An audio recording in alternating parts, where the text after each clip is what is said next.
தடையற்ற வாழ்வு 1ஆம் தேதி நம்ம பிரசங்கத்தை கேட்டோம்.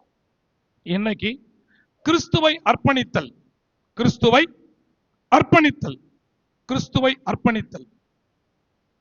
இப்ப மனிதன் தான் கடவுளுக்கு தன்னை அர்ப்பணிக்க வேண்டும், இதுதானே கரெக்ட்? மனிதன் தான் கடவுளுக்கு தன்னை அர்ப்பணிக்க வேண்டும். ஆனா என்ன நடக்குது அப்படின்னு சொன்னா, மனித உறவில மனித உருவில வந்த இயேசு கிறிஸ்து தன்னை முழுமையாக இறைவனுடைய ஆலயத்திற்கு ஒப்பு கொடுக்கிறார். இப்ப நான் பேசின வார்த்தையெல்லாம் பிரசங்கத்தோடு இணைச்சு கொஞ்சம் பாருங்க. அப்படியே நீங்க நான் யார் என்பதை புரிந்து கொள்வீர்கள். நீங்க யார் என்பதை புரிந்து கொள்வீர்கள். எனக்கு போட்டிகள் வரும், பிரச்சனைகள் வரும், எல்லாம் வரும். ஏன்னா கர்த்தரை நான் உண்மையா ஆராதிப்பதனால, உண்மையா நான் பேசுவதனால இப்படிப்பட்ட சூழல்கள் வரதான் செய்ய. எனக்கு இந்த பிரசங்கத்தையும் நான் பேசின வார்த்தை அப்படி ஒப்பிட்டு நீங்கள் அப்படியே கவனிச்சு கேளுங்க. கடவுள் உங்களை வழிநடத்துவார். மனிதனைத்தான் இறைவனுக்கு ஒப்படைக்க வேண்டும். ஆனால் கடவுள் தன்னை இறைவனுடைய ஆலயத்தில் ஒப்படைக்கின்றார். அதுதான் 1 சாமுவேல் புஸ்தகத்தில், ரோமர், சங்கீதம், லூக்கா போன்ற பகுதிகளில் இப்படியாக நாம் வாசிக்கின்றோம்.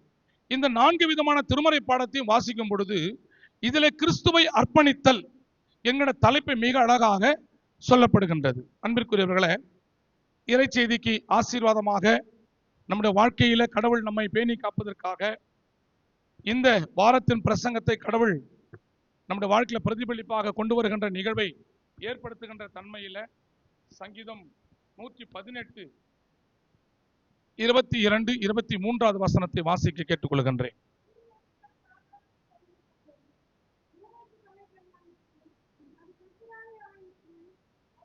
வீடு கட்டுகிறவர்கள் ஆகாததென்று தள்ளின கல்லே மூளைக்கு தலைக்கல்லாயிற்று.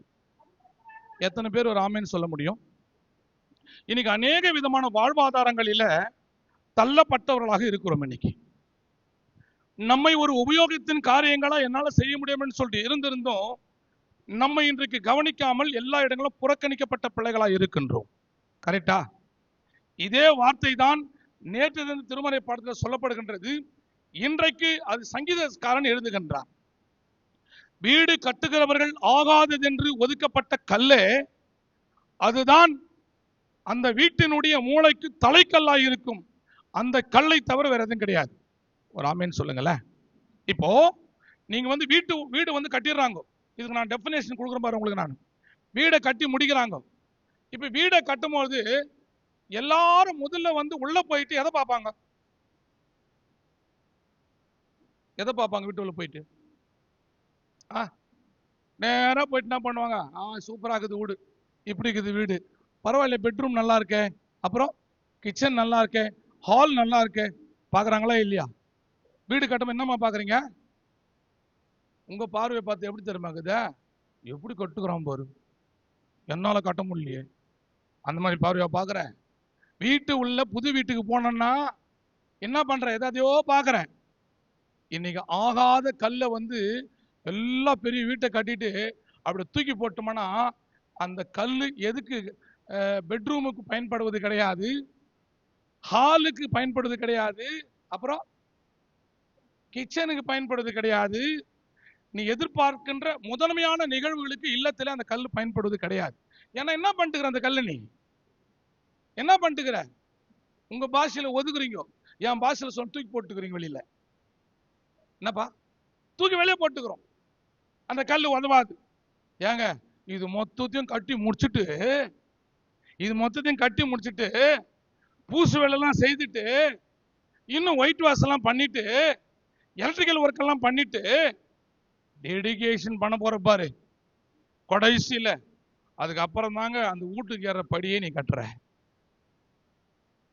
அந்த வீட்டு உள்ள வரதுக்கு என்ன பண்ற? கடைசியா என்ன பண்ற? நீ முதல்ல யார படியை கட்டுறது கிடையாதுங்க, கடைசியா தான் அந்த படியை கட்டுறோம். அதுவும் அந்த மேல் படி இருக்கு பாத்தீங்களா? 3 படி வைப்பாங்க. கரெக்டா? எத்தனை படி வைக்கிறாங்க? 3 தானா? சரி, உங்க சாஸ்திர சடங்காச்சாரத்தின் படி 3 படியை வச்சுப்போம். ஃபர்ஸ்ட் படிக்கு என்ன பண்ணுவேன்?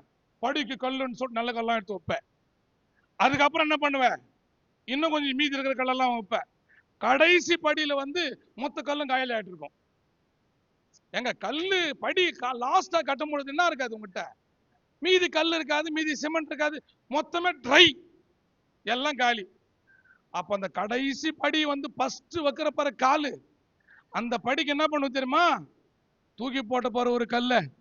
இது உதவாது, இந்த உறவு இவங்கிட்ட நம்ம பேசக்கூடாது, இந்த உறவே நமக்கு வேணாம், இந்த ஊழியமே நமக்கு வேணாம், இந்த கோயிலே நமக்கு வேணாம், இந்த அப்பா நமக்கு வேணாம், இந்த அம்மா நமக்கு வேணாம், இந்த அண்ணன் தம்பி நமக்கு வேணாம் அப்படின்னு உறவை ஒதுக்கணும் பாரு.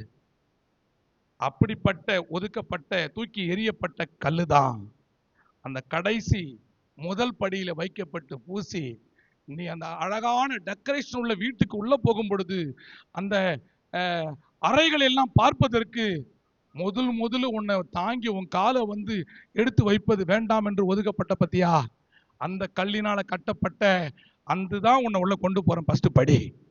அதுதான் அதுதான் அதுதான் அதுதான் அதுதான் கீழ்ப்படி. என்ன படி? இத்த செய்த நம்ம வாழ்க்கையில நீ மேல் படிக்கு போயிடலாம். தள்ளப்பட்ட கல்லு, பாட்டு எனக்கு தெரியல. எனக்கு தூக்கி எறியப்பட்ட என்னை வேண்டும் என்று சொல்லி சேர்த்து கொண்ட நல்ல நேசரே, தூக்கி எறியப்பட்ட என்னை வேண்டும் என்று சொல்லி சேர்த்து கொண்ட நல்ல நேசரே, அழகான கண்கள் என்னை தூக்கி எறியப்பட்ட வேண்டும் என்று நினைத்த நான் உயிர் வாழ்கின்றேன். அழகான கண்கள் என்னை கண்டனாலே வேண்டும் என்று நினைத்த நான் உயிர் வாழ்கின்றேன். தள்ளப்பட்ட கல்லா நானும். எனக்கு தெரியாது அந்த பாட்டு, ரொம்ப அழகான வேர்டு அதெல்லாம். அன்பிற்குரியவர்களே, அந்த கீழ்ப்படி வேண்டாம் என்று சொல்லி ஒதுக்கப்பட்ட கல்லு அது மூளை ஸ்தானத்தில் இருக்காது. கோயில் கூட நல்லா தெரிஞ்சுங்கோ, மூளை ஸ்தானத்துல போயிட்டு என்ன பண்ற நீ அந்த கல்லை வந்து பார்க்கணும்னு போற பத்தியா, அந்த கல்லு நான் இப்ப நம்ம சர்ச்சை விட்டுலாம். நம்ம இப்போ மூளை ஸ்தானன்ற வார்த்தை வந்து பிற மதத்தை சேர்ந்த ஒரு வார்த்தை. அந்த மூளை ஸ்தானத்துல இருக்கின்ற கல்லினால செய்யப்பட்ட சிலை யார் செய்கிறா தெரியுமா? இப்போ அந்த என்னப்பா அது, அந்த சிலையை வந்து வச்சுட்டு வணங்குறாங்க பத்தியா, அந்த பிரதிஷ்டை செய்யும் பொழுது சீப் கெஸ்ட்னு யாரை போடுவான்? கோயில் திறக்கும் பொழுது இவர் தனி மொண்டு ஊத்துறாரு, இவர் கல் ஏத்தாரு, இது சிமெண்ட் வாங்கி கொடுக்குது, நான் அதை முன்னிலைப்படுத்துறேன். இதை திறக்கிறவர் யாரு? யாரு? என்ன முறைச்சிங்கிற? திறக்கிறவர் யாருன்னு பார்த்து எப்படி? அது நானும் திறக்கிறேன், இவரை திறக்கிறாரு, யார் திறக்கிறா? என்ன வந்து பண்ணிட்டாரு இந்த இடத்துல நான் கேட்கறேன். நான் இந்த பாப்பா வந்து 20,000 கொடுக்குது, இந்த அக்கா ஒரு 5,000 கொடுக்குது, இவர் ஒரு 2,000 கொடுக்குறாரு, நீ கூட உன் பேர் இல்லை அதுல, ஒண்ணுமே இல்லை. வராரு, சும்மா அடிக்கிறான், மோளம் அடிக்கிறான், இந்த டாக் கொடுத்து சொல்றேன் நான். என்ன பட்டாசு விடுறான், என்ன மாலை போடுறான், எல்லாத்தையும் பண்ணுகிறான். அந்த கல்லை, இந்த ஆலயத்தை உருவாக்குகின்றவர்கள் தள்ளப்பட்ட அடிதள மக்கள். நீங்கள் தான் மூளைக்கு தலிக்கல்லு. பேரை போடுற, பேனரை போடுற, எல்லாம் போடுற. உனக்கு தெரியுமா? அந்த கல்லை செதுக்கி சிலையாக மாற்றுகின்றவன், அதுல வந்து அவன் கைப்படுமா? அவன் இந்த மாதிரி உளிப்படுமா? அதுக்கப்புறம் வந்து சுத்தி சுத்தி சுத்தி பண்ணும்போது வந்து அதை மெரிப்பானா மெரிக்க மாட்டானா? அதை மெரிப்பானா மெரிக்க மாட்டானா? சிலையை மெரிச்சு உளிய வந்து பண்ணுவானா இல்லையா? டேய், எவனை வேணான்னு நீ கோயில் திறக்கும் போது தூரம் வைக்கிறியோ, அவன் மெரிச்ச கல்லு தாண்டா அங்க வந்து இருக்குதாங்க. அவனை வந்து என்ன பண்ணோம்? மேஸ்திரி கூட போடுவாங்க பாராட்டி. எப்போ? இவரை தூக்கி முன்னாடி வச்சுட்டு, தாய் மாமனை வச்சுட்டு, தந்தை மாமனை வச்சுட்டு, மொத்தம் வச்சுட்டு, கட்சா மேஸ்திரிக்கு ஒரு ஃபேன் ஷர்ட். வேண்டாம் என்று ஒதுக்கப்பட்ட கல்லே மூளைக்கு தலைக்கல்லாய் இருக்கிறது. மூளைக்கு தலைக்கல்லாய் இருக்கிறது. அதனால இன்றைக்கு வடமதுல வந்து இத்தனை உபதேசத்தை பண்ணி வேணான்னு ஒதுக்கினுக்கிற, உனக்கு உதவி செய்கிறவன் நான் தான். உன் சாவுக்கு வந்து உட்காந்து பாட்டு பாடுறவன் நான் தான். உனக்கு எல்லாவற்றுக்கும் உதவுறவன் நான் தான். உனக்கு பேண்ட்ஸ் வாசிக்கிறவன் நான் தான். தெரிஞ்சுக்கோ, உன்னுடைய அவல நிலைகளுக்கு, ஒரு சில காரியங்களுக்கு வந்து உன்னை ஆறுதல் படுத்துகிறவன் நான் தான். அதே போலதான் உன் குடும்பத்துல உன் பெற்றோர்களும் உன் பிள்ளைகளும் எல்லாவற்றுக்கும் உரியவர்கள். யாரையும் குடும்பத்துல வேண்டாம் என்று சொல்லி ஒதுக்காதீங்க. மூளைக்கு தலைக்கல்லாய் இருக்கும்.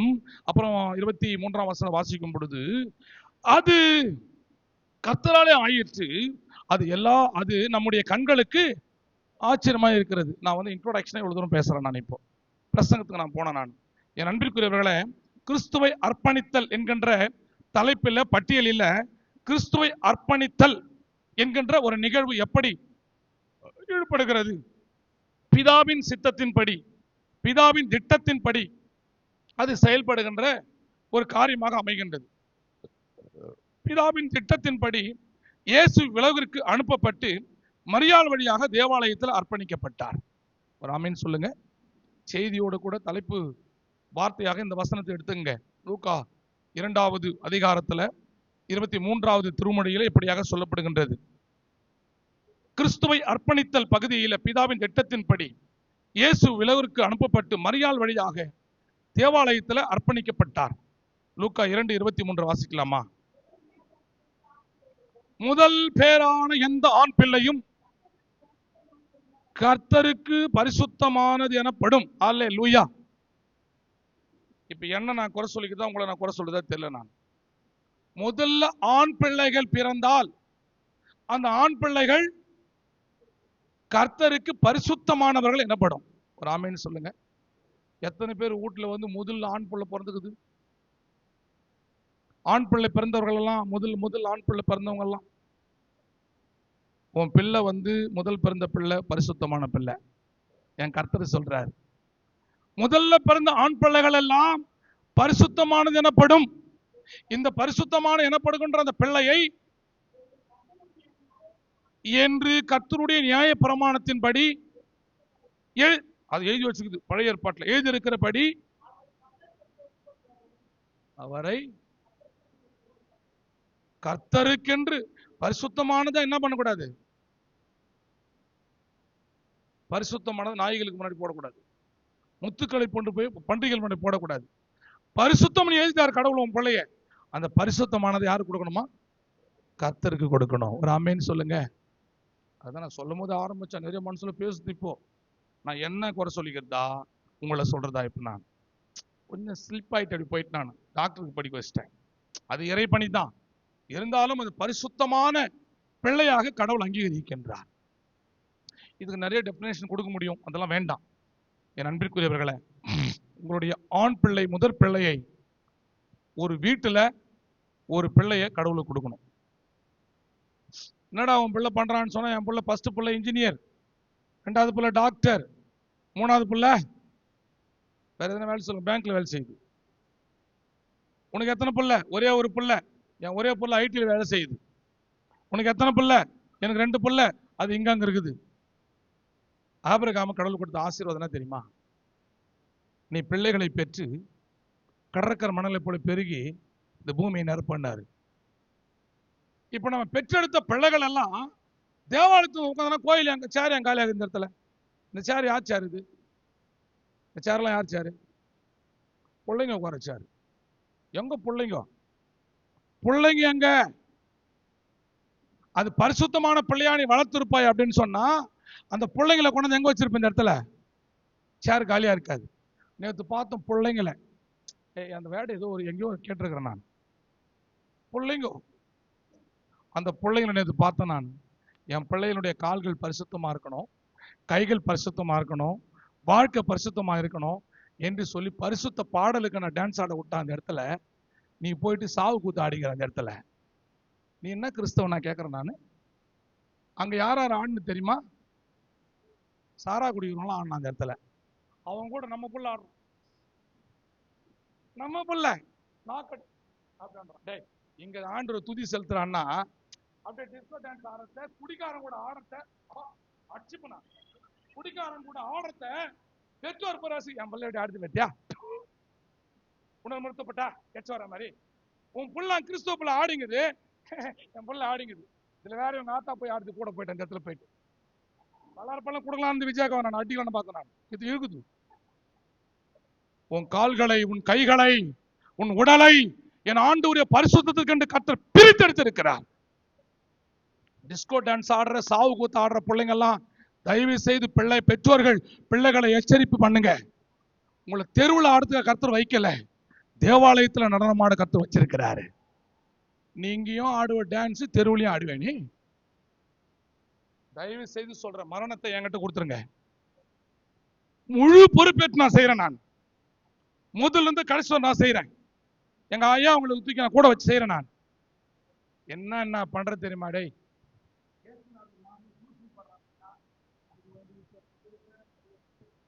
பொங்க வைக்கிறதுல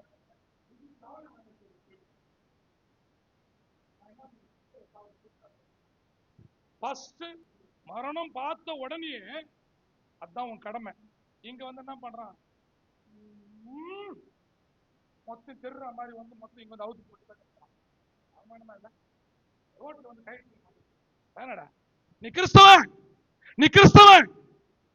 உன் வீட்டுல உன் அப்பாவுக்கு செய்ய வேண்டிய கடமைய அங்க மரணம்னு கேள்விப்பட்ட உடனேயே நீ தண்ணி எடுத்து வந்து கடைசி குளியலும் வீட்டுல என்ன பண்ண, பிள்ளைகளும் பெற்றோர்களும் அங்க இருக்கின்ற உறவுகளும் அதை சுத்தமா பண்ணிட்டு உன் துட்டுல வாங்கி புது துணிய அந்த இடத்துல போடு, சுத்தமா வச்சு அதுக்கப்புறம் என்ன பண்ண, பாக்ஸ்ல எடுத்து வெளில வச்சு நீ ஜெபம் பண்ண. முதல்ல இந்த டாக் கூட கூப்பிடாத. ஏன் என்ன டாக்னு சொல்றேன் நான்? இந்த டாக் கூட அதனால சொல்லுகிறேன் நான். இப்போ ஊழியக்காரன் கூட வேணாம், நீ தோத்திரம் பண்ண. ஆண்டவரே, எங்க அப்பா கொடுத்தீங்கப்பா, எங்க அம்மா கொடுத்தீங்கப்பா, எடுத்துக்கினீங்கப்பா.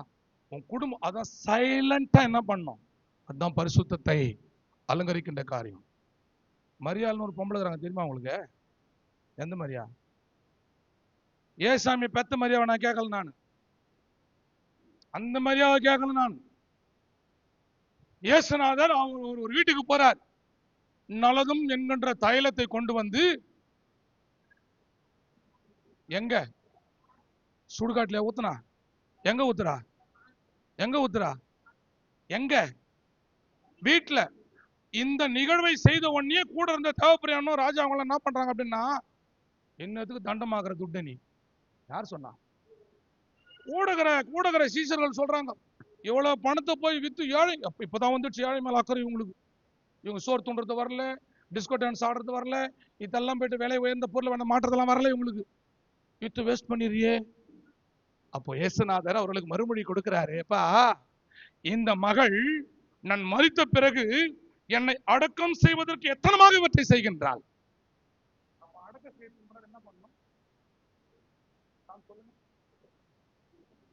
என்ன பண்ணணும்? உன் வீட்லயே வச்சு என்ன பண்ணணும்? வீட்டுக்குள்ள வச்சு நல்லதும் எனக்கு தைலத்தை ஊத்துறா, நீ வாசனை மொத்தம் அங்க அடி. நீ கழுவு போது நான் சொல்லிக் கொடுக்குறேன். கிறிஸ்துவ மரணங்கள் ரொம்ப ரொம்ப அவலட்சணமாய் போய் கொண்டிருக்கிறது. கிறிஸ்துவ மரணம் பரிசு ஏன் நம்ம கோயிலுக்கு கொண்டு வந்து வைக்கிறோம்? ஒரு மனிதனுடைய பிறப்பும் ஒரு மனிதனுடைய இறப்பும் தேவாலயத்தில் கடைசி என்பதை காட்டுவதற்காக. அதான் இன்னைக்கு வந்து அர்ப்பணிப்பு, இயேசுவின் அர்ப்பணிப்பு. ஏங்க நீங்க வந்து ரொம்ப நேரம் பேசுறேன்னு சொல்றீங்களே, எவ்வளவு காரியத்தை கடவுள் வெளிப்படுத்துறாரு எனக்கு. இப்போ திருச்சபைக்கு நான் சொல்லியாக வேண்டும், சொல்லியாக வேண்டும். அதனால நீ தெருவு கூத்து ஆடுற கோலத்தெல்லாம் விட்டுட்டு கர்த்தருக்கென்று ஆர்ப்பரிக்க, கடவுளுடைய சன்னிதானத்துல இந்த பேசுற வாயி இயேசுவை மட்டும்தான் பிரதிபலிக்கணும். ராமேன்னு சொல்லுங்க. இது வெளியே போயிட்டு என்ன பண்ணக்கூடாது, துன்மார்க்கத்தை பேசக்கூடாது. ஒரே ஊற்றிலிருந்து ரெண்டு விதமான தண்ணி சுரக்கலாமா? கசப்பும் இனிப்பும் சுரக்கலாமா? அப்ப கர்த்தருக்கு என்று அதான் நான் பாடல் பாடணும். இப்ப நான் என்ன பாட்டு மாதிரி ஒப்பு கொடுத்துற அந்த பாடலை பாடும்போது ரொம்ப அழகா ஆண்டவர் சொல்றாரு, என்னையே ஒப்பு கொடுத்தேன். உன்னை நீ ஒப்பு கொடுக்காதவன் தான் இனி ஊழியர் கூட இல்லை. நீ எங்க நீ என்னன்னா பண்ணிக்கோ, இனி பேராயமே எனக்கு எதிர்பார்க்கும், அதை போய் டோன்ட் கேர், அதை கவலைப்படல. நான் ஏசு என் கொடுக்கிறார். எல்லாருமே தள்ளினாலும் பரவாயில்ல, நான் இயேசுவின் ராஜ்யத்தின் பிள்ளையாக நான் மாற்றப்பட்டிருக்கிறேன். என் அன்பிற்குரியவர்களே, தயவு செய்து நீங்கள் கர்த்தருக்கென்று அர்ப்பணம் பண்ணுங்க. அர்ப்பணிக்கப்பட்டவங்க என்ன பண்ண மாட்டீங்க, தெருவில் போக மாட்டீங்க. பண்ணப்பட்டவங்க குடிக்க மாட்டீங்க. அர்ப்பணிச்ச வந்து திருட மாட்டான், அர்ப்பணிச்ச உபச்சாரம் பண்ண மாட்டான், அர்ப்பணிச்ச உலக காரியங்களை போக மாட்டான். கடவுளுக்கு அர்ப்பணிச்ச கோயிலுக்கு தான் வருவான், அது சொந்த கோயிலுக்கு. அதை தான் மிக அழகாக இங்கே சொல்லப்படுகின்றது. ரொம்ப அழகா கர்த்தருக்கென்று இங்கே இயேசுவானவரை ஒப்பு கொடுத்தார்கள். 23ஆம் வசனத்தில் தேவாலயத்தில் கொண்டு வந்து கர்த்தருக்கென்று ஒப்பு கொடுத்தார்கள். என் அன்பிற்குரியவர்களே, எருசலேம் ஆலயத்தில் இந்த நிகழ்வு நடைபெறுகின்றது. லூக்கா 2ஆம் அதிகாரம் 24ஆம் வசனத்துல நான் படிக்கும் பொழுது, படிக்கலாமே? என்னமா? கர்த்தருடைய நியாயப்பிரமாணத்தில் சொல்லி இருக்கிறபடி, இப்போ தேவாலயத்துக்கு நியாயப்பிரமாணத்தின் படி சொல்லப்பட்ட பழைய ஏற்பாட்டுல சொல்லுது, நீ அர்ப்பணிப்பின் காரியத்துல பிள்ளைகளை கொடுக்கும் பொழுது நீ ஒரு ஜோடு காட்டு புறா, அப்புறம் மணிமா புறா குஞ்சுகளையாவது பலியாக செலுத்தவும். புரியல? அவரை இப்ப பலியாக செலுத்துவது தெரியுங்க, அர்ப்பணிக்கும் பொழுது ரத்தம் சிந்த வேண்டும். இது பழைய ஏற்பாட்டு காலத்துல என்ன இருந்தது? அர்ப்பணிப்புல புறா ரத்தத்தை என்ன பண்றாங்க?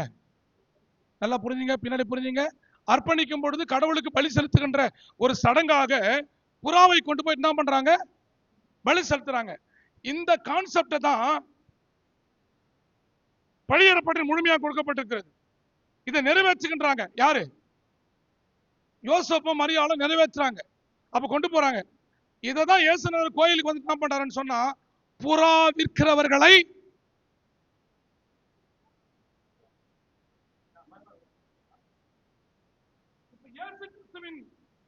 ரத்தத்தை கொடுப்பதற்காக வந்துட்டார். பாவ மன்னிப்புக்கு நான் தான் வந்தேன்னு சொல்லிட்டாரு. இந்த நேரத்துல கோயில் புறா வைக்க கூடாது. புறா எதுக்காக வித்தாங்க அப்படின்னு சொன்னா, அர்ப்பணிப்பில பலி செலுத்துற புறா வித்தாங்க. நிறுத்தல. இது உலக புறா விற்கலாம, பழைய ஏற்ப கான்செப்ட் கோயில் பண்றான். ஆனா இவற்றையெல்லாம் இயேசு மாத்துறாரு. நான் உனக்காக நான் பலியாக போறேன்டா. அப்ப ரத்தத்தை செலுத்தும்படியா புறாக்களை கொண்டு வருகின்றார்கள்.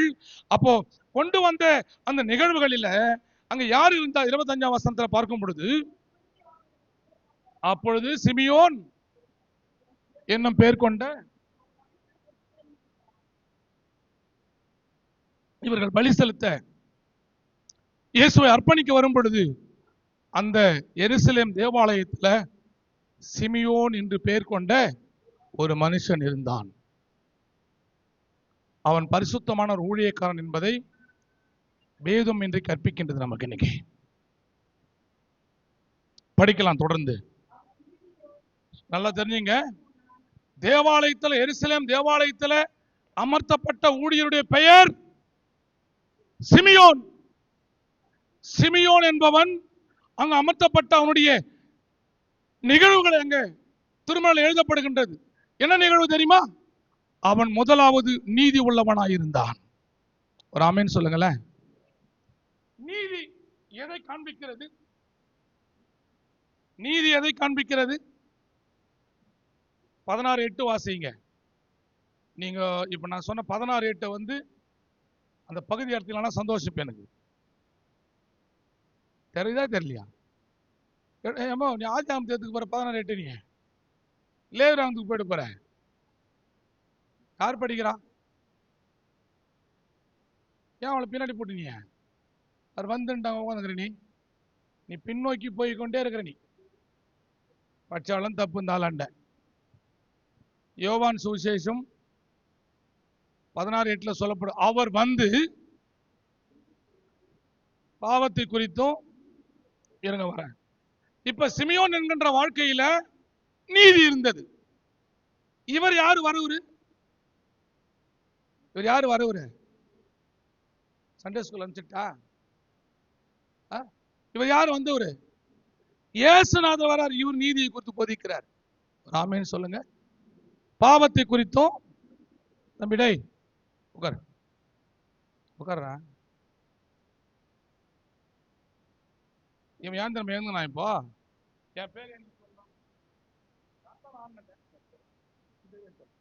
கிறிஸ்துவ புள்ள. நீ என்ன எங்க போற? வெளியே போறியா? வெளியே தான் போறேன். ஏன் போறேன்? எங்க வந்துக்கிற நீ? போவாத. முடிஞ்ச உடனே போயிட்டு என்ன பண்ண, ஒரு அட்வொகேட்டை பாரு. கோயில் அமர்ந்து கொண்டிருந்தேன், ஐயா என்ன பேரே சொல்லி போவாதன்னு சொன்னாரு.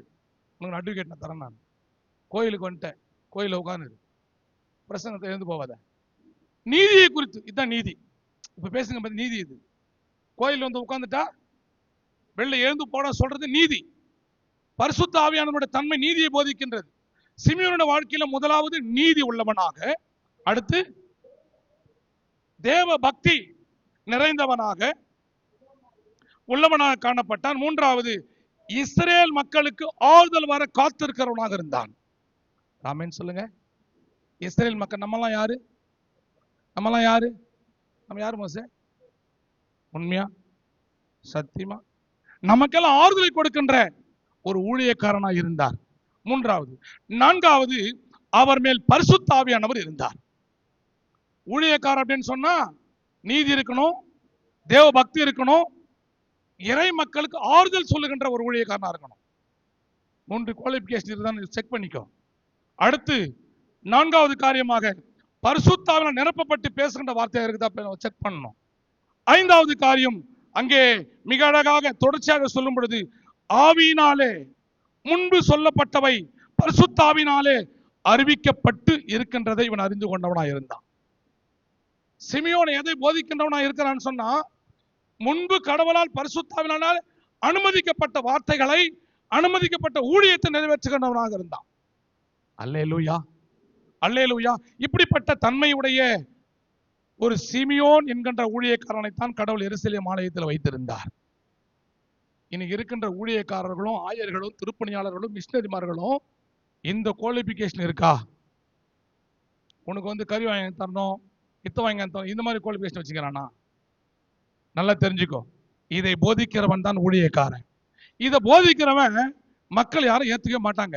அதனாலதான் யூதர்களும், ஆசாரியர்களும், வேதப்பாரர்களும், ஆயக்காரர்களும் இயேசுநாதர் என்ன பண்ண புடமிட்டு பார்த்து பிரச்சனை பண்ணிக்கிட்டே இருந்தாங்க. நிறைய பேர் இன்னைக்கு இந்த பிரசங்கத்தை வேற மாதிரி ஊழியத்தெல்லாம் ஸ்ட்ரகிள் பண்ணிட்டு பத்தியா, நீ இயேசுநாதருக்கு விரோதமானவன். நீ இப்படிப்பட்ட நீதி செய்கின்ற காரியங்கள் அங்கே நிறைந்தவனாக ஊழியக்காரன் இருந்தார். இந்த ஊழியக்காரனிடத்துல தான் இயேசுவின் அர்ப்பணிப்பின் செயல் காணப்பட்டது. லூக்கா சுவிசேஷம் 22ஆம் அதிகாரம் 34ஆம் வசனத்துல நாம் பார்க்கிறோம். இந்த ஊழியக்காரனுடைய தன்மைகள் இந்த நிகழ்வுல இருக்கும் பொழுது, இப்போ அர்ப்பணிப்பு, இயேசுநாதர் அர்ப்பணிப்போடு வராரு. இந்த இயேசுநாதரை குறித்து இந்த அர்ப்பணிப்பின் ஊழியக்காரன் என்ன சொல்றாரு, என்ன செய்யறாரு அப்படின்னா, இவருடைய திருவுள்ள சித்தத்தை, நாமத்தை எடுத்து சொல்றாரு. என்ன சொல்றாரு படிக்கலாமா? என்னம்மா? ஆமா, இதுல மட்டும் ஆசீர்வதிக்கின்ற ஊழியக்காரன் கூட இருக்கிறான். ஆசீர்வதித்து இயேசுநாதருடைய தாயாக மரியாளை நோக்கி, இதோ அநேகருடைய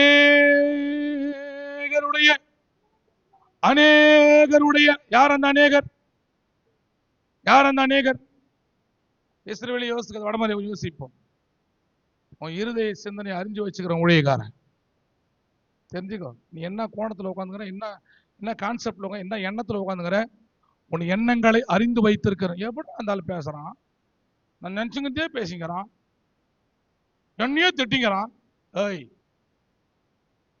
உன் நினைவு என் நினைவு கிடையாது.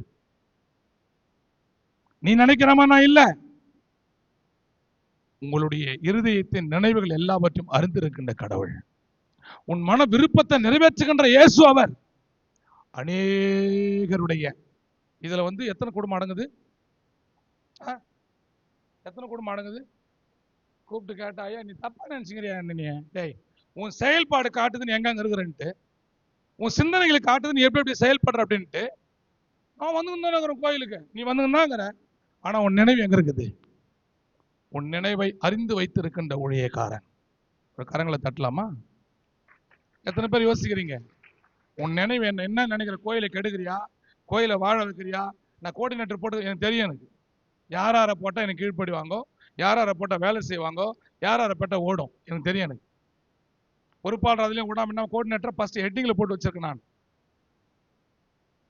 செய்யறவங்களுக்கு ஆசீர்வாதம், செய்யாதவங்களுக்கு நான் சொல்ல வரல. நான் உன் நினைவை அறிந்து வைத்திருக்கின்ற ஊழியக்காரன்.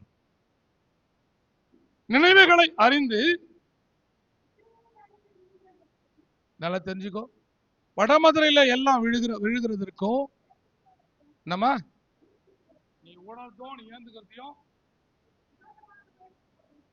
விரோதமாக பேசப்படும் அடையாளமாவதற்கும் யாரு யாரு? இஸ்ரவேல்ல யாரெல்லாம் உயர்த்தப்படுகின்றார்களோ அல்லது தாழ்த்தப்படுகின்றார்களோ, எந்திரிக்கிறாங்களோ, விழுகின்றார்களோ, இவர்கள் எல்லாரையும் அறிந்து வைக்கின்றவர் தான் இங்கே அர்ப்பணிப்பிலே செயல்படுகின்ற இயேசு கிறிஸ்து.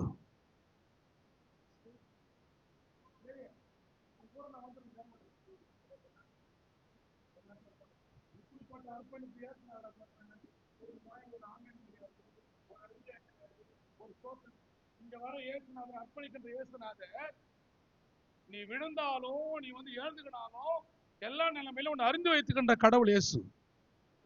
ஐயோ, 3 பேர் சொல்லிட்டீங்க ஆமேன்ட்டு. சிமியோன் காட்டுகின்றார். இவர் யார் தெரியுமா? உனக்காக அர்ப்பணிக்கின்றேன். நீ என்ன நிலைமையில் இருந்தாலும் உன்னை உயர்த்துகின்ற, உன் நினைவுகளை அறிந்து வைத்திருக்கின்ற இயேசுதான் நீங்க அர்ப்பணிப்பில் கோயில் வந்திருக்கிறார் என்பதை இந்த ஊழியக்காரன் வெளிப்படுத்தி காட்டி, இதுதான் அர்ப்பணிப்பாக அநேகர் விழுகிறதும். இந்த விழுகிறதை இப்ப சொல்லுங்க, இந்த சிமியோன் சொல் விடுறதையும் இழந்துகிறதையும் சொல்லும் பொழுது என்ன வருமா? என்ன வரும்? இப்ப என்ன வரும்?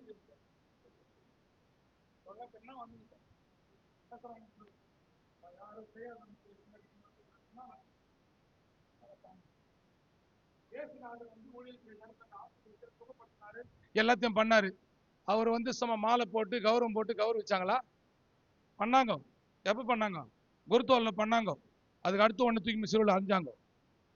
நீ சொல்லுவேன் அவர் வாழ்த்தினாங்க, தாவீதின் குமாரனுக்கு ஓசன்னா ஓசனா பாடுன்னு பண்ணாங்க. அடுத்தே வச்சான் ஆப்பு, தூக்கி வச்சான் சிலுவையில். நீதியை பேசுகின்றவர்கள், உண்மையை நடப்பிக்கின்றவர்கள், அவர்கள் விரோதம் வரத்தான் செய்யும். இன்னைக்கு கூட்டம் கூடுறாங்க, டேய் என்னை வாழ விடுறாங்க, வாழ நினைக்கிறேன் நானு. அவன் கெட்ட வந்தா கூட இவன் பிரிச்சு முடுறாங்க. நான் நிறைய உறவுகிட்ட சேர நினைக்கிறேன் நானு. அவனை கெட்ட வச்சா கூட இவன் இப்படி வேணா என்ன இப்படி வாணி உன்னை எப்படிலாம் பண்ணாரு, பிரிவினை பண்றிய, சமாதானம் பண்ண பாக்கியவான்கள். பிரிந்திருக்கின்ற குடும்பங்களை இணைப்பதற்கு கடவுள் நம்ம தேர்ந்து வச்சிருக்கிறாரு. என் எதிர பேசாம நடிக்கிறோம், நான் போயிட்டு பேசுறேன். பேசுடா, நீ எதிர்வே பேசு, எதிர்வே சேர்த்துக்கோ, என்னையும் கூடவை. இந்த பாட்டு படம் அழகா கூட உட்கார்றேன். நான் என்னமோ ஜப்பான்கார மாதிரியாவும், இவர் என்னமோ ஆப்பிரிக்காக்கார மாதிரி பிரிக்கிறான். இவனை பிரிக்கிறான்.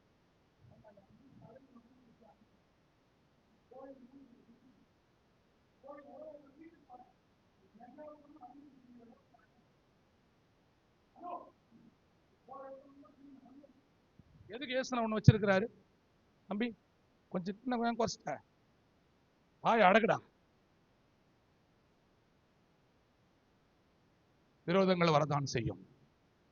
இயேசுநாதருக்கு மாலை போடல, நீதியை பறைசாற்றுகின்ற கடவுளா இருந்தார்.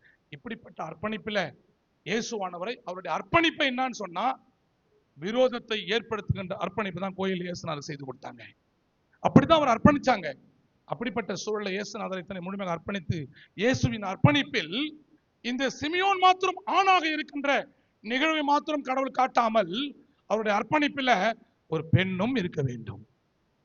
சொல்றது புரியுதுங்களா? இப்ப இயேசுநாதரை உயர்த்துறது கோயில்ல ஆனா பெண்ணா வச்சுக்கலாமா? பட்டிமன்றம். இயேசுநாதர் கோயில்ல உயர்த்த ஆனா பெண்ணா சொல்லுங்க. கூட்டத்தை பாருங்க, இடத்துல இது புல்லாயிட்டு இந்த பக்கம் பொம்பளைங்க உட்காந்துக்கிறாங்க. சிமியோன் ஒரு ஆண் ஊழியக்காரனாய் இருந்து இயேசுவின் தன்மைகளை பிரதிபலிக்கின்ற ஊழியக்காரனாய் செயல்பட்டாலும், இதற்கு சப்போர்ட்டிவாக இயேசுவின் நாமத்தை பிரதிபலிக்கின்ற, அர்ப்பணிப்பை வெளிப்படுத்தி காட்டுகின்ற ஒரு பெண்ணாக ஒரு பெண் அங்கே செயல்படுகின்றால். லூக்கா சுவிசேஷம் 22ஆம் அதிகாரம் 36 39 வரைக்கும் வாசிக்கும் பொழுது, இங்கே இயேசுவின் அர்ப்பணிப்பில் துணை நிற்கின்ற ஒரு சூழலை கடவுள் ஒரு பெண்ணுக்கு கொடுக்கின்றார். ஒரு ஆமேன் காணும். அல்லேலூயா.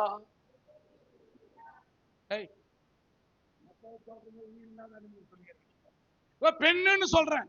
பெண்கள் அதிகமா ஆண்கள் அதிகமா இந்த இடத்துல. இப்போ பெண்கள் தாய் ஆண்டே சொல்ல ஒரு அல்லேலூயா சொல்லலாம். ஒரு சத்தத்தை உயர்த்தி, நாங்களும் இயேசுவின் அர்ப்பணிப்பை செய்வதற்கு நாங்களும் பங்காளிகளாக இருக்கிறோம். சிமியோன் மாத்திரமல்ல, ஊழியக்காரனே நீ மாத்திரம் கிடையாது, நாங்களும் இயேசு கிறிஸ்துவின் அர்ப்பணிப்பில் திருநாமத்தை உயர்த்தி காட்டுகின்ற பெண்களாய் நாங்கள் இருக்கிறோம். அதை தான் 22:36 39 வரைக்கும் வாசிக்கும் பொழுது, அந்த மகளுடைய பெயர் என்ன பெயர் தெரியுமா? சசிகலா, மேரி.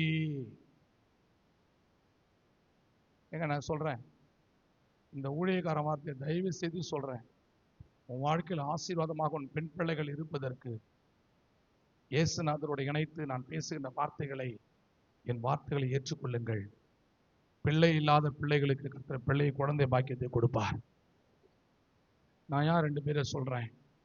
என் பிள்ளைங்க நான் ஜெபம் பண்ணி கடவுளுடைய அர்ப்பணிப்பு பிள்ளைகளை பெற்று நான் தேங்க்ஸ் சொன்னாங்க, எனக்கு நன்றி சொன்னாங்க. அதுக்கு அடுத்து ஒரு பிள்ளைய பத்தி பேச போறேன். இப்போ அந்த பிள்ளைய வந்து பேசும்பொழுது ஒரு பொண்ணை கொண்டாட போறேன். நான் இந்த கோயில் பொண்ணை இங்கே பழைய ஏற்பாட்டின் பகுதியில் அந்த பொம்பளைக்கு என்ன வயசு தெரியுமா? 84 வயது விதவையா இருக்கின்ற ஒரு பெண்மணி இரவும் பகலும் உபவாசம் பண்ணி ஜெபிக்கின்ற அநேகருடைய மீட்புக்காக அவரை குறித்து பேசுகின்ற ஒரு பெண்ணாக செயல்பட்டாள். அவள் பெயர்தான் அன்னாள். அவள் பெயர்தான் அன்னாள். அன்னாள் தன்னுடைய வாழ்க்கையில கணவன் மரித்த பொழுது, விதவையாக இருக்கும் பொழுது தேவாலயத்தில் தன்னை அர்ப்பணித்தாள். ஆமென் சொல்லுங்க. கணவனால் கைவிடப்பட்ட உங்களை எல்லாரும் நீங்க எங்க இருக்கணும்? இப்போ ஏங்க விதவையா மாற்று வண்டிய பைபிள்ல பாசிங் பிரேயர் எப்போ? சனிக்கிழமை காலை 10 to 12 முடிஞ்சு போச்சு மேட்ரு. இதுதான் பாசிங் பிரேயர். பகல்ல யாரன்னா ராத்திரில உபவாசம் வந்து கேள்விப்படுகிறீங்களா? தூக்கம் வராது, சோத்து உண்ணணும். இந்த அண்ணால் இரவும் பகலும் உபவாசம் பண்ணி தேவாலயத்தில் இருந்தார். கணவனால் கைவிடப்பட்ட என் அன்பு கைம்பெண்களே, கர்த்தருடைய சமூகத்தில் உபவாசி ஜெபிக்க தேவாலயத்துக்கு வாங்க. என் கர்த்தரை பார்க்க பழகிக்குங்க. அந்த பெண்மணிதான் ஒரு விதவை பெண்மணிதான், எல்லாரும் தள்ளப்பட்ட பெண்மணிதான், வேண்டாம் என்று ஒதுக்கப்பட்ட பெண்மணிதான், சுப காரியங்களை ஏற்றுக்கொள்ளாம தள்ளப்பட்ட பெண்மணிதான். என் இயேசுவின் அர்ப்பணிப்பில் இவர் இப்படிப்பட்டவர் என்பதை உணர்த்துகின்றார். வாசிக்கலாம் 37ஆம் வசனத்தை. ஏறக்குறைய 84 வயதுள்ள அந்த விதவை தேவாலயத்தை விட்டு நீங்காமல் உபவாசித்து ஜெபம் பண்ணி ஆராதனை செய்து கொண்டிருந்தால், அவனும் நேரத்தில் வந்து கர்த்தரை புகழ்ந்து எருசலேமில் மீட்புண்டாக காத்திருந்த யாவருக்கும் அவரை குறித்து பேசினாள். யாரை குறித்து பேசினாள்? இவர் எப்படிப்பட்டவர்? யார் எப்படிப்பட்டவர்? என்ன கணவனை எழுந்தவங்க புல்பெட்டில் ஏறக்கூடாதா? டேய், உன்னை அடிச்சு சா வச்சுக்கோண்ணா, உனக்கு மட்டும் பொண்டாட்டி சொல்லிட்டு நீ பிரசங்கம் பண்ணலாம். சொல்றது புரிதா இல்லையா? எத்தனை ஐயருங்க, எத்தனை ஊழியக்காரங்க மனைவி சேர்த்துட்டு நீ ஊழியக்காரனாகிற. அப்ப பெண்கள் வந்து கணவனான இருந்துட்டு விதவாவா புல்பீட்டில் போகக்கூடாது, முயற்சி போட்டுருவோம். நான் ஆண்டவராகிய கடவுள் சமத்துவத்தின் அடிப்படையில் ஒரு விதவை பெண்ணை தான், ஒரு விதவை தாயை தான் அவருடைய அர்ப்பணிப்பில் சாட்சியாக நிலைநிறுத்துகின்றார். அவர்களுடைய எங்க நீ ஆசீர்வாதத்தை பெறணும்னா அப்படிப்பட்ட வயது முதிர்ந்த கைம்பெண்களுக்கு ஆசீர்வாதத்தை வாங்கிங்க, போய் நல்லா இருப்பீங்க நீங்க, நல்லா இருப்பீங்க நீங்க. அன்பிற்குரியவர்களே, இவர் சாட்சி பகருகின்றார். சிமியோனும் இந்த விதவை தாயாகி அண்ணாலும் இங்கே சாட்சி பகருகின்ற அர்ப்பணிப்பின் காரியங்களை குறித்து தான் இயேசுவானவர் தேவாலயத்தில் கிறிஸ்துவை அர்ப்பணிக்கின்ற நிகழ்வில் அவர் செயல்படுகின்றார். இது முதல் தலைப்பு, கிறிஸ்துவை அர்ப்பணித்தல். இரண்டாவது தலைப்புக்கு நான் போனோம். டேய், 10:30 மணி கோயில் முடிக்கிறேன்னு சொன்னால நீ ஞாபகம் இருக்கட்டும், ஞாபகம் இருக்கட்டும். 8:30 மணிக்கு எத்தனை பேர் வந்த? 8:30 மணிக்கு சர்ச் தொடங்கும், எத்தனை பேர் வந்த? Please answer. கரெக்டா 10:30 மணிக்கு நல்லா வெளியே இருந்து போயிட்டேன், கேட்க மாட்டேன். 8:30 மணிக்கு கோயில் உட்காந்துவங்களாம் எழுந்து போயிடுங்க 10:30 மணிக்கு. இப்ப நான் ரெண்டாவது தலைப்பு ரொம்ப சுருக்கமா பேசிட்டு நான் போறேன். நான் மோச பேசிட்டேன் வேணாவா? ஒயின் ஷாப்புக்கு டைம் ஆகுதா?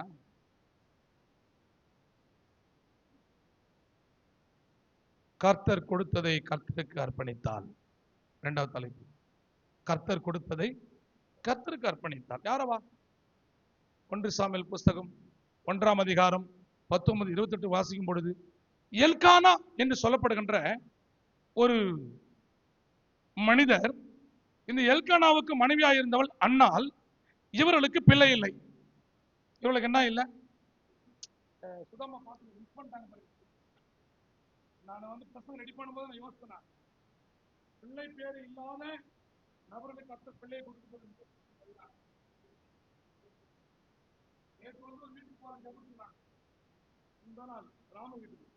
அந்த இடத்துல வந்து ஒரு பெண்ணை பத்தி கேள்விப்படுறேன். நான் 2 வருஷமா ஜெபம் பண்ண திருமண நாள்ல போயிட்டு போன வருஷம் ஆணிதரமா ஜெபம் பண்ணிட்டு வந்தேன். இந்த திருமண நாள்ல நீ இப்படி இருக்கிற, அடுத்த திருமண நாள்ல குழந்தை கையில் வச்சு ஜெபம் பண்ணிட்டு வந்தேன். நான் விசுவாஸ் ஜெபம் பண்ணாங்க. நான் முந்தா நாள் கேள்விப்படுறேன், ஐயா நீ சொன்ன பொண்ணு ஜெபம் பண்ணிய அது இப்போது மாசமா இருக்குதியா. இயேசுவை நம்பினாங்க, ஜபத்தை விசுவாசித்தாங்க. நீ என் வார்த்தைகள் நம்பு. எல்கானா அண்ணாளுக்கு பிள்ளை இல்லாம இருந்தது. அவ சக்காலத்தி, அப்படித்தானே சொல்லணும் கிராம பாஷையில. அவளுக்கு குழந்தை பிறத்தை பார்த்து பயங்கரமா அழுதா, கஷ்டப்படுறா, வேதனைப்படுறா, துக்கப்படுறா. இடம் தெரியவில்லை, அழுவதற்கு தன்னுடைய அவலத்தை சொல்வதற்கு இடம் தெரியவில்லை. தேவாலயத்துக்கு போறா. அங்கே ஒரு ஊழியக்காரர் கண்டுகிறாரு. அவர் பேர் என்ன பேரு? அவர் பேர் என்ன பேரு? அவர் பேர் என்ன பேரு?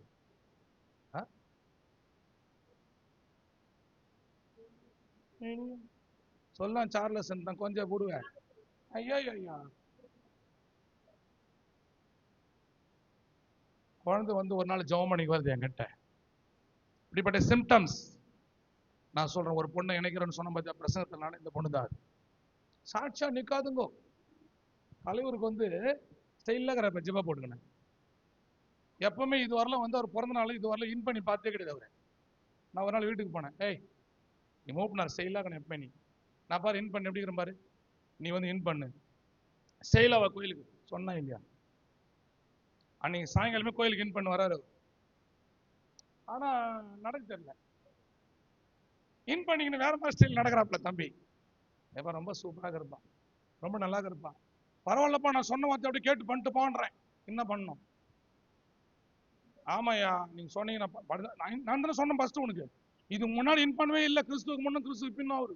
நான் சொன்னதை இன் பண்ண வராரு நீ சாயங்காலம். ஆமாயா நீ சொன்னீங்க இப்படித்தானே சொல்லணும். ஏன்னா நான் சொன்ன என் மூலியமா நன்மை பெற்ற சொல்லக்கூடாது. என்ன தெரியுமா சொல்றாரு, ஐயா சட்டை பெருசாக்குதியா அதனால இன் பண்ணிக்கியா. சரி ஒரு முறை தான் அந்த மாதிரி பண்ணிட்டான் பேசிட்டான்னு சொல்லிட்டு ரெண்டாவது முறை இன்னொரு நாள் இன் பண்ண வரான். நான் சொல்றேன், எப்ப ரொம்ப அழகா இருக்கிறப்பா, 4 சட்டை ஏத்துட்டியா, 4 பெருசாக்குதியா, ஆல்டரேஷன் பண்ணலாம் இன் பண்ணியான்றான். என்ன விஷயம்னா, நீ சொன்னதை நான் கேட்கல, நீ சொன்னதை கேட்க மாட்டேன். அவ்வளவு உறுதியாக இவரை மூப்பனரா வச்சு நான் வாழணும், பொண்டாட்டியை வச்சு வாழணும். எப்படிங்க? அதுக்குதான் சொல்றேன், இந்த பெண்ணை இணைக்கிறேன் பாரு, அந்த மாதிரி சாட்சி சொல்லாது. நான் சொல்றேன் வேற யாருமே சொல்ல, ஏசுனாரை பற்றி அவரே சொல்ல, என்னை பத்தி நானே சாட்சி சொல்லிக்கிறேன். அந்த அம்மா வரும்போது நான் சொன்னேன், ஏமா இந்த சாப்டர் அப்படியே அமைது அந்த பெண்ணோட வாழ்க்கையில. எல்கானா வந்து அந்த பகுதி பிரச்சனை வெளில சேர் போட்டு உட்காந்து பாரு, கோயிலில் இருக்க மாட்டாரு. சர்ச்சுக்குள்ள வந்து சாரி எலியா கிடையாது, வெளில உட்காந்துங்கிறாரு, கண் திறத உட்காந்துங்கிறாரு, பார்க்காம உட்காந்துங்கிறாரு. அப்ப அந்த பெண் அண்ணால் உள்ள போறா, சோம் பண்றா. எலியாவுக்கும் அந்த பெண்ணுக்கு வந்து ஆர்குமெண்ட். ஏய் நான் வெளியா உட்காந்து குடிக்காரி பேசுற மாதிரி கத்தி கிடக்குற உள்ள, நீ அன்னி பாசை பேசிருக்குமோ அதை பார்த்து சொல்றாரு, குடிகாரி பேசுற மாதிரி பேசி கத்துறாரு. அப்போ எனக்கு இப்படிப்பட்ட சூழல் சொல்லிட்டு எலியா கிட்ட அந்த அம்மா சொல்லுது. சொன்ன உடனேமா உனக்கு குழந்தை பிறகுமா, உனக்கு குழந்தை பிறகுமா அப்படின்னு சொல்லிட்டு அந்த ஊழியக்கார ஆசீர்வாதம் அனுப்புறாரு. இந்த பொண்ணை வந்து ஜெபம் பண்ணு கோயில திட்டினாரு, தயவுசெய்து ஜல்கேளுக்கு போவாத அப்படி சொல்லக்கூடாது. ஐயா அவ்வளவு வருத்தப்படுறாரு தெரியுமா, நீ வரணும் இப்படி பேசணும். நிறைய பேர் காத்துக்கிறாங்க. கொஞ்சம் உடனே போன் கால், ஃபர்ஸ்ட் கால் நீ பண்ணினா டைம் வந்து வினோத்துக்கு தான் போயிருக்கும் இல்லையானா. ஃபர்ஸ்ட் கால் வினோத்துக்கு, எப்பா கோயிலுக்கு வரல, உனக்கு ஆசீர்வாதத்தை பெற்றுக் கொடுத்த ஊழியக்காரன் அக்கறையோடு நான் பேசுறேன், கோயிலுக்கு வாட்டு உனக்கு ஆசீர்வாதத்தை பெற்றுக் கொடுத்த ஊழியக்காரன் அக்கறையோட பேசிங்க, நான் உனக்காக இதை விட்டு எத்தையும் பேசி கொடுக்குறீங்க நீங்க. நீ வரலையா, என் கூட இருன்னு தான் பேசுறேன். நான் உன்னை புறக்கணிச்சதை நான் திட்டின, நீ நான் ஜெபம் பண்ணிட்டு அந்த அந்த அம்மா சொல்றேன்மா, உனக்கு ஒரு ஆண் பிள்ளை பிறக்க போகின்றது, அந்த ஆண் பிள்ளைக்கு நீ சாமியல்னு பேர் வைமா அன்னைக்கு சொல்லிட்டேன். நான் குழந்தை பிறகுது, ஆண் பிள்ளை தான் பிறகுது. அது என்ன பேர் வச்சுதோ எனக்கு தெரியல. என்னன்னா டிஸ்கோ டான்ஸ் பேரெல்லாம் வைக்கிறாங்க. என்ன பேருமா? ஜான். அதான் அப்படியேக்கிறான், ஜானா இருக்கிறான் பியான். சாமியல் பேர் வைமா, பிறந்த பிறகு சொல்றேன், வயிற்றுக்கும் போது சொல்றேன். இந்த சம்பவம் தான் இந்த அன்னாள் எல்கானா என்ற பகுதியில நடக்கின்றது. இந்த பிள்ளை பிறக்கின்றது, இவர்களுக்கு பிள்ளை இல்லை. எல்கானா அன்னாளை ஆதரிக்கின்றார், ஆசீர்வதிக்கின்றார், எல்லாத்தையும் செய்யறாரு. 19ஆம் வசனத்துல இந்த வசனம் இப்படியா சொல்லப்படுகின்றது. கர்த்தர், வாசிங்க 19 வாசிங்க. அதிகாலையில் எழுந்து கர்த்தரை பணிந்து கொண்டு தன் வீட்டுக்கு திரும்பி போனார்கள். எல்கானா தன் மனைவியாக அன்னாளை, ராமான்றது என்னது? என்ன ஊரு? எல்கானா ஊர். அது அந்த ஊருக்கு வந்து சென்றார்கள். அந்த ஊர்ல தான் அன்னாளை எல்கானா அறிகின்றான் அப்படின்னு சொன்னா 2 பேரும் இணைந்தார்கள் அந்த ஊர்லன்னு சொல்லிட்டாரு. தெரு தெருவா போயிட்டு ஏதோ எண்ணி எடுக்கு. அந்த இணைப்பு கடல் விரும்பவில்லை. உனக்கு வந்து குழந்தை பிறக்கணும், ஆஸ்வதிக்கப்படணும்னு சொன்னா ஒண்ணு உன் சொந்த வீடா இருக்கணும். புரியுதுங்களா? எல்கானா அங்க போய் சென்று ராமாவில் அவன் ஊர்ல வந்து அன்னாளை அறிந்தான். அன்னாள், அந்த பின்னாடி வசனத்தை படிக்குமா? கர்த்தர் அவளை நினைத்தருளினார். ஒரு ஆமென் சொல்லலாம். பிள்ளை இல்லாத அன்னாளை கர்த்தர் நினைத்தார். ஏன் இதுக்கு முன்னாடி இணையிலையா அவங்க? இதுக்கு முன்னாடி பழகலையா புருஷ மனைவி? இப்ப ஜெபம் வந்த பிறகு அன்னாளை கர்த்தர் நினைத்தார். அல்லேலூயா. உங்களை நினைக்கின்ற கர்த்தர். 20ஆம் வசனம் சொல்லப்படுகின்றது. சில நாள் கழித்து அவள் கர்ப்பவதி ஆனாள். அந்த கர்ப்பவதியாய் பிள்ளை பெறுகின்றார். அந்த பிள்ளைக்கு சாமுவேல் என்று சொல்லி பெயரிடுகின்றார். 21ஆம் வசனத்துல இந்த பிள்ளை பிறந்த உடனேயே எல்கானா பொருத்தனை பண்ணுவதற்காக வீட்டார் அனைவரோடும் படி என்ன கூட போனான்?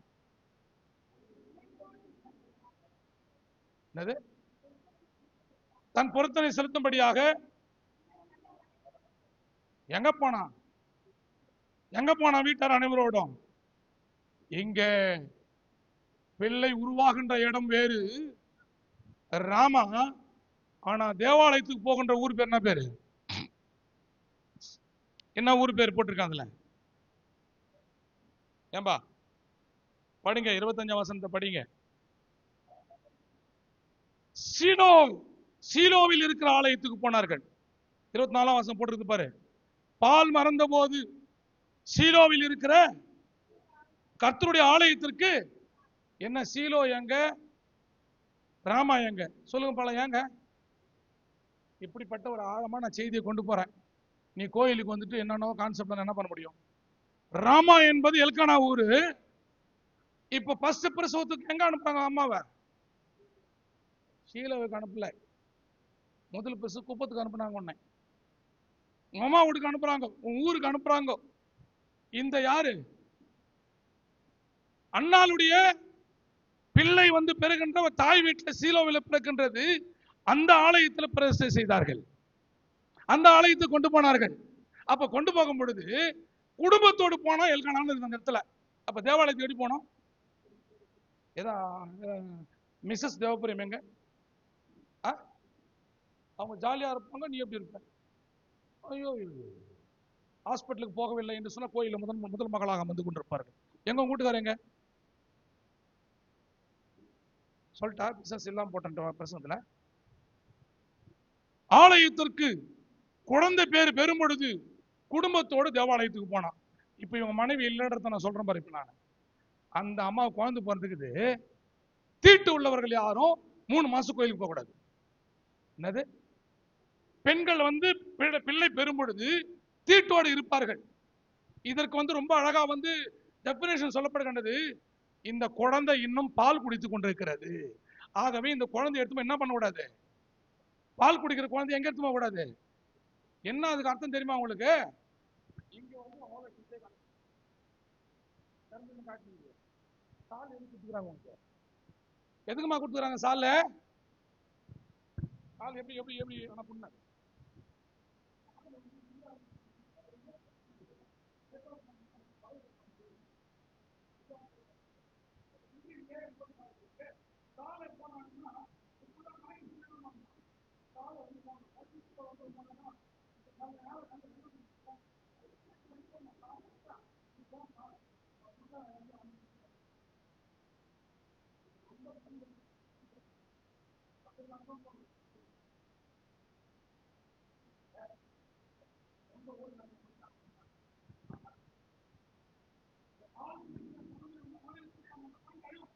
என்ன பண்ணுவேன்? கோயில்ல வந்து அவலட்சணத்தை காட்டக்கூடாது. புரியுதா? இதுக்குதான் பால் குடிக்கிற குழந்தை வந்து குடும்பத்தோட வந்தானுக்குது, அந்த அம்மா பர்மிஷன் கேக்குது. என்ன பர்மிஷன் கேக்குது அண்ணால? எப்பா இந்த குழந்தை பால் குடிச்சுக்கிறது சாமியால் குழந்தை, அதனால நான் கோயிலுக்கு வரக்கூடாது, நீங்க போங்கன்னு சொல்லிட்டு அனுப்புது. இவன் வீட்டில் உள்ள அம்மா அப்பா மொத்தத்தையும் என்ன பண்றான், பொண்டாட்டி ரெண்டாவது பொண்டாட்டி மொத்த பேரும் கூட்டு கோயிலுக்கு போனான்னு அர்த்தம். நான் சொல்றது புரியுதுங்களா உங்களுக்கு? இப்போ ராமாவில சாமுவேலை கொண்டு போனாங்கன்னு பைபிள் இருக்குது. இது எப்பன்னு சொன்னா பால் மறந்த அந்த வசனத்தை படிங்க.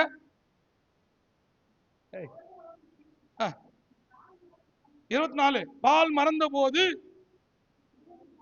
3 காளைகளையும் ஒரு மரக்கால் மாவையும், புரியுதா, பிரதிஷ்டை பண்ணும் பொழுது அர்ப்பணிக்கும் பொழுது குழந்தை அர்ப்பணிக்கும் போது என்ன கொடுக்கணும், நீ கொய்யா பையன் வாங்கி ரவி பண்ணிட்ட. எங்க இது வெங்கல் இருக்கிற எக்ஸ்பைரி ஆன ஸ்வீட்டை வாங்கிட்டு வர யாருக்கு? என்ன இது, நீ குழந்தைய அர்ப்பணிக்க வரான்னு சொன்னா அங்கே புறா பலி செலுத்துவதற்காக, இங்கே காளைகள், நிறைய பேர் காளைகள் எடுத்து தூக்கிட்டு போறாங்க, நீங்க காளைகளை கொண்டு வர வேண்டும். இங்க காணிக்கைகளை கொண்டு வந்தார்கள். அம்மா நான் விட்டுருமா, அவன் பிரச்சனை பேசல, உன் பிரச்சனை பெருசா இருக்கு, கம்மி விட. அவனை கொண்டு வந்தார்கள் காணிக்கைகள் செலுத்துவதற்காக. அங்க கொண்டு வந்த பிறகு என்ன நடக்குதுன்னு சொன்னா, படிமா அந்த வசனத்தை.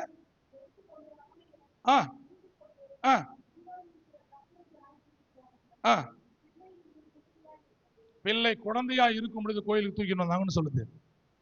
பால் குடிக்கும் போது தூக்கிட்டு வராதா, இவனுக்கு நான் பர்மிஷன் தரேன், நீ ஐயா சொன்ன மாதிரி சாக்கு என்கிட்ட சொல்லு, உங்க வீட்டுக்காரர் எம்மா, என் வீட்டுக்காரர் எங்கம்மான்னா அது குழந்தை பிறந்த வீட்டுல இருக்குது சொல்லு, நான் ஏத்துக்கிறேன்.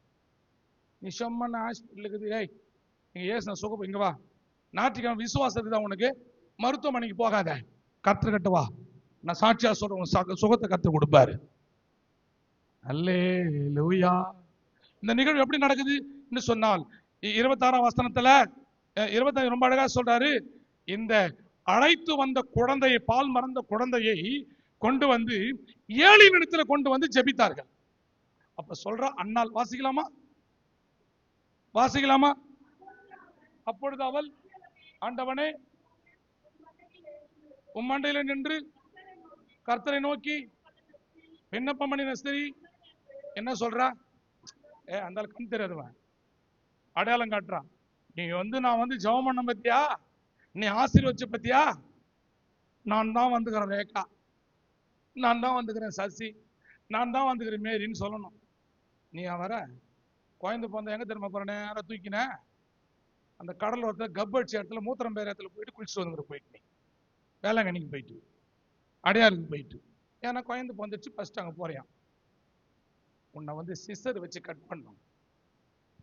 குழந்தை பிறந்தால் பால் மறந்த பிறகு அந்த பிள்ளையை கொண்டு வந்து தேவாலயத்துக்கு கொண்டு வந்து, பெருசு கிடையாது, தேவாலயத்தில் அந்த ஊழியக்காரங்கிட்ட ஜபத்தின் பெற்ற நன்மையை நான் தான் கோயில்ல வந்து விண்ணப்பம் பண்ண ஒரு ஸ்திரீ. வரலையா சொல்லலாமா? வரலையா சொல்லலாமா? நான் தான் அப்படின்னு சொல்லிட்டு என்ன பண்றா பாருங்க. அடுத்து, என் ஆண்டவரிடத்தில் என் ஜீவனை கொண்டு நான் சொல்லுகின்றேன், இந்த பிள்ளைக்காக, இந்த பிள்ளை பிறப்பதற்கு நான் விண்ணப்பம் பண்ண ஜெபமான கோயில்ல நான் கர்த்தரிடத்துல கேட்ட என் விண்ணப்பத்தின்படியே எனக்கு கர்த்தர் கட்டளையிட்டார். இந்த சாட்சி யாருக்கிட்ட சொல்றாங்க? வேற கோயில் வந்து சொல்ல, ஊழியக்காரன் பர்சனலா பேசுறாங்க. வந்து எத்தனை பேர், எத்தனை நன்மைகளை ஊழியக்காரன் ஜபத்தின் மூலமா திருச்சபின் வழியாக நீ பெற்றுக் கொண்டிருக்கின்றாய். இங்க சொல்லிட்டு விண்ணப்பத்திற்கு ஏற்ற காரியத்தை கொடுத்துட்டாருன்னு சொல்லிட்டு படிமா. ஆகையால் அவன் கர்த்தருக்கென்று, நம்ம கர்த்தருக்கென்று கேட்டபடியினால் அவன் உயிரோடு இருக்கும் நாளெல்லாம் சகல நாளும் அவனை கர்த்தருக்கே ஒப்பு கொடுப்பேன். எத்தனை ஆண் பிள்ளைங்களை கர்த்தருக்கு ஒப்பு கொடுக்க போறீங்க? கூத்தாட விடாதீங்கயா, தெருவில் கூத்தாட விடாத. உன் ஆண் பிள்ளைகளை கொஞ்சம் கண்டி, ஆண் பிள்ளைகளை பாரு, அவன் உயிரோடு இருக்கின்ற நாளெல்லாம் கர்த்தருக்கு சேவை செய்கின்ற, கர்த்தருடைய ஆராதனையில் கலந்து கொள்கின்ற பிள்ளைகளாய் உன் பிள்ளைகள் மாறட்டும். அதுதான் கர்த்தருக்கு அர்ப்பணிக்கின்ற ஒரு அர்ப்பணிப்பு. கர்த்தருக்கு அர்ப்பணிக்கின்ற அர்ப்பணிப்பு. கோயில் வை பிள்ளைங்களை, கோயிலுக்கு வாப்பா. பெற்றோர்களுக்கு சொல்றேன் நான், பிள்ளைகளை தயவுசெய்து கண்காணிங்க. தேவாலயத்துக்கு வர வைங்க. என் பிள்ளை கர்த்தருக்கு என்று சேவை செய்யணும். எத்தனை பெற்றோர்கள் இன்றைக்கு அண்ணாளை போல உங்க வாழ்க்கைய அண்ணால நினைச்சவாரு, ஆசீர்வாதம் கொடுத்தவாரு, அண்ணால நினைச்சவாரு, ஆண் குழந்தைய கொடுத்தவாரு, சாமுவேல நினைச்சவாரு, சாட்சியாக வச்சவர், சாமுவேல நினைச்சவாரு, சாட்சியாக வச்சவர். இந்த உலகம் சிறுசுதான், இந்த வானத்தை போல இந்த மனசு பெருசுதான். எனக்கு சத்தியத்துக்கே டைம் சரியா இருக்கு. ஆண்ட்ரூஸ் மாதிரி பாட்டு பாட்டு பிள்ளைங்களை 2 பேரை வச்சு டிஸ்கோ டான்ஸ் ஆத்த நான் வரல. நான் கர்த்தருடைய அன்பை பேசுகின்றேன். ப்ளீஸ், இன்னைக்கு நான் சொல்றேன், ஆணித்தரமா சொல்றேன்.